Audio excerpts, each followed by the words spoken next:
अध्यक्ष के रूप में भी काम किए हैं। एसपी मोर्चा में महामंत्री के रूप में भी काम किए और अभी एसपी मोर्चा के प्रदेश के अध्यक्ष के रूप में भी हैं, वे भी काम कर रहे हैं। इस तरह से एक लंबा अनुभव इनका काम करना है, अनुभव है काम करने का। मुझे पूरा विश्वास है कि जो नया दायित्व उनको दिया गया है उसमें वो पूरी तरह से वो खरा उतरेंगे। और सबको मालूम है कि इस बोर्ड का गठन जब हमारी सरकार थी डॉक्टर रमन सिंह जी थे उस समय किया गया है। और इस बोर्ड का उद्देश्य यही है कि जो हमारे वनवासी क्षेत्र में जो बड़े होते हैं जिनको आयुर्वेद सबका बहुत ज्ञान होता है, ऐसे जो बड़राज हैं उनका संवर्धन करना, संरक्षण करना और जो औषधि पौधे हैं और सुगंधित पौधे हैं ऐसे औषधि पौधे या सुगंधित पौधों का भी संरक्षण करना, संवर्धन करना, उनको बढ़ाना, उनका खरीद बिक्री सबका दायित्व इस बोर्ड का है। और इस उद्देश्य से इस बोर्ड का निर्माण हमारी जब सरकार थी 15 साल डॉक्टर रमन सिंह जी मुख्यमंत्री थे तो इस उद्देश्य से इस बोर्ड का गठन किया गया है। तो मुझे पूरा भरोसा है कि विकास मकान जी देश की पूर्ति करेंगे। और जो सीओ हैं राव साहब वो भी बड़े अनुभवी हैं, हमारे दस्तूर में भी वो डीएफओ हैं और उनके साथ जो बैठा था तो बहुत उनको ज्ञान है। तो निश्चित रूप से ये लोग हमारा आगे बहुत विकास करेगा।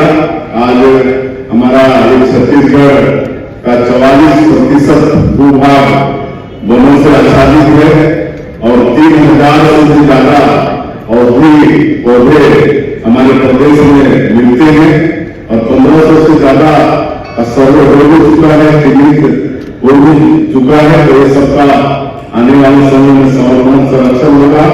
और हमारे जनजातीय क्षेत्र में ऐसे सरगुजा बस्तर में बहुत ऐसे वैद्यनाथ हैं जो बड़ी बड़ी बीमारी का इलाज करते हैं। आप सबको मालूम होगा कि पिछले साल हमारे केदार कश्यप जी के क्षेत्र के एक वैद्य हेमचंद मांझी जो बहुत बड़े वैद्यनाथ हैं जिनको हमारे देश के यशस्वी प्रधानमंत्री पद्मश्री से नवाजे, पद्मश्री से नवाजे।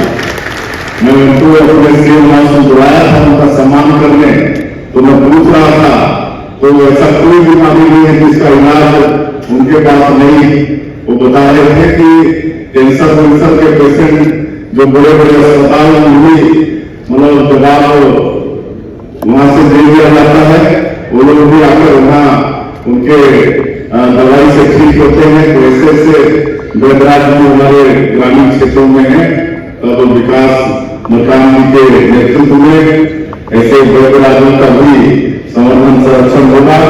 और ये जो मैंने औषधि पौधे की बात की, आज सीओ साहब बहुत विस्तार से बता रहे थे, केदार कश्यप जी भी बता रहे थे कि आज हम किसानों के लिए ये जो ये पौधा है इसका प्लांटेशन करना, इसको बेचना बहुत ही फायदेमंद होगा। आज हम लोग धान की खेती करते हैं तो 1 एकड़ में जितना धान से आय होता है उससे कई गुना अगर हम लोग मतलब औषधि पौधा हमें जमीन में लगाएंगे तो 1 एकड़ में धान से कई गुना आय हम लोग को ऐसे औषधि पादप के उत्पादन से मिलेगा।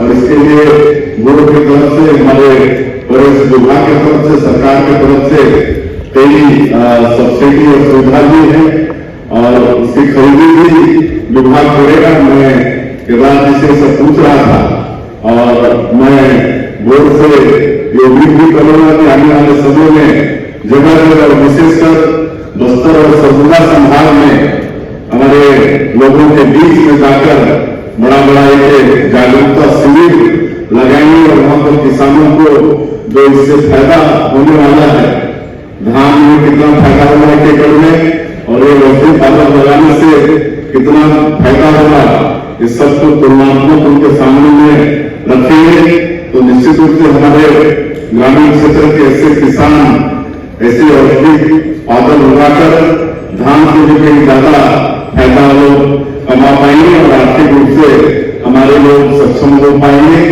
ये काम आगे आने वाले समय में हमारा बोर्ड करेगा। आज हमारा छत्तीसगढ़ में इतनी अवधि आदत है कि आज हमारा स्टेट पूरे देश में हर्बल स्टेट के रूप में जाना जाता है। ये हम सब लोगों के लिए सौभाग्य का विषय है। मैं फिर से सरकार को नए नए के लिए बहुत बहुत बधाई और शुभकामना देते हुए और जिस उद्देश्य के लिए बधाई को समझते हैं उसमें वो पूरा 100% खड़ा होने का विश्वास करते हुए अपनी बात समाप्त करता हूँ। जय हिंद, जय छत्तीसगढ़।